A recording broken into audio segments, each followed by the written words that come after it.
Денеска во Прилеп за прв пат во Македонија се одбележа така наречениот интернационален наш ден, односно неалкохолно заболување на замастен црн дроб.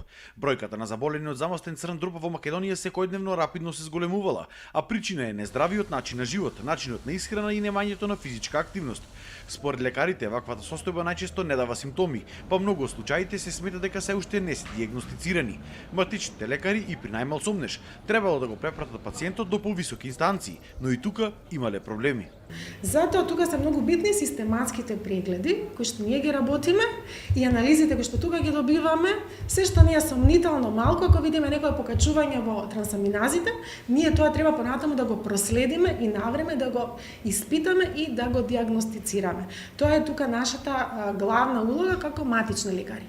И понатаму треба фактички ние да ги спроведеме пациентите низ здравствениот систем да си дојдат до точната диагноза. Значи треба да им закажиме, треба тие пациенти да појдат до гастроентерохепатолог, што во овие услови не е така лесно.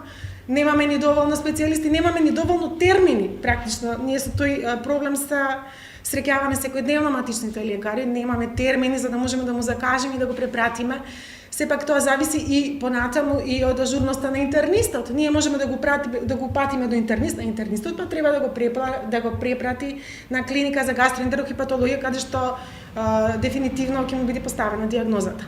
Според некои статистики, над 25% од светската популација е засегната од ова заболување. Во Македонија официјална статистика нема, но се претпоставува дека таа не е далеку од бројката на светско ниво.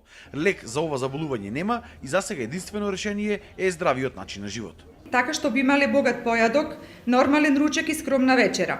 Треба да се знае дека сите шекери, вклучително и оние здравите, како например на овошието, кои навечер нема каде да се потрошат, се складираат како масти или гликоген.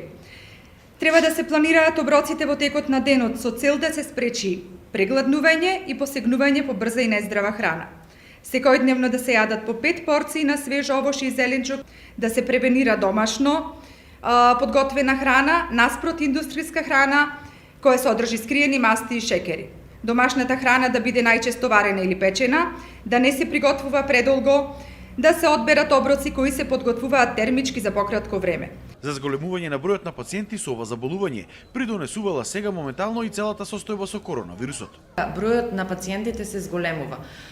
Ова ситуација со пандемијата сега, која што моментално е актуелна, дополнително допринесува за зголемување на бројот на пациенти, поради тоа што физичка активност луѓето имаат многу мала, а за сметка на тоа пак се хранат многу нездравно и многу пообилно.